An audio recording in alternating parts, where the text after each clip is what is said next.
প্রতি বছরের ন্যায় এবারও আনুষ্ঠানিকভাবে শুরু হলো ১০ম রামপাশা ইউনিয়ন ক্রিকেট লীগ।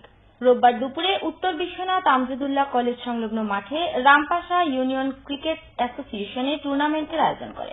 উদ্বোধনী অনুষ্ঠানে প্রধান অতিথি ছিলেন স্থানীয় ইউনিয়ন পরিষদের চেয়ারম্যান আনোয়ার খান।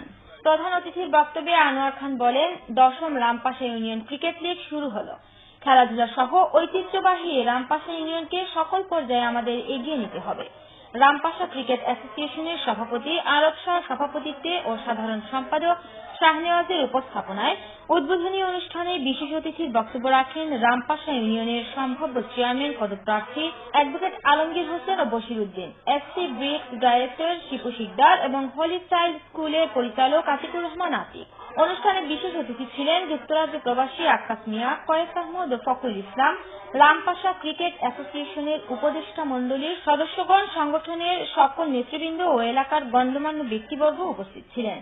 উদ্বোধনী খেলায় শেখপাড়ার এসটি ক্রিকেট ক্লাব ৫৩ রানে আশুগঞ্জের জননী ক্রিকেট ক্লাবকে হারায়।